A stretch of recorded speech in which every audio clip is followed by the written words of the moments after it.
ajouté des ordres d'évacuation ont été émis samedi en Californie qui fait face au troisième incendie le plus dévastateur depuis 1932, et les vents et l'absence d'humidité risquent de propager encore les feux qui continuent de faire rage.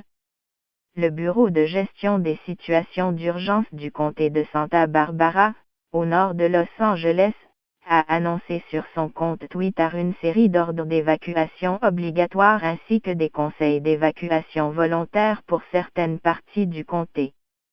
L'incendie Thomas a déjà brûlé près de 105 000 hectares, détruit plus de 1000 structures et coûté plus de 100 millions de dollars depuis le 4 décembre, a indiqué samedi l'Agence californienne de lutte contre les incendies CAL FIR.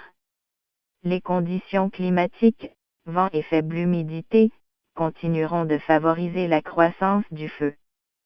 Plus de 8000 personnes sont impliquées dans la lutte contre l'incendie. L'incendie le plus dévastateur jamais enregistré en Californie reste celui dit de Cedar.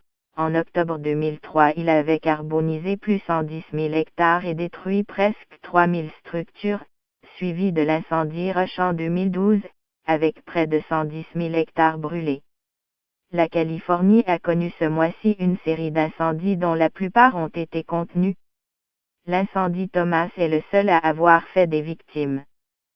Corey Iverson, un pompier originaire de San Diego, a été tué dans le comté de Ventura.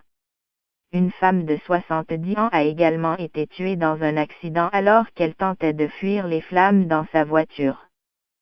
Pour le gouverneur de Californie, Jerry Brown, ces incendies devraient servir d'avertissement sur les menaces liées au changement climatique. Ce qui est important, c'est que ces incendies vont devenir très fréquents, c'est ce que la science nous dit, a déclaré Jerry Brown. C'est un véritable signe de malheur à venir et avec un peu de chance, cela servira à réveiller les gens qui sont trop complaisants aujourd'hui, a-t-il ajouté.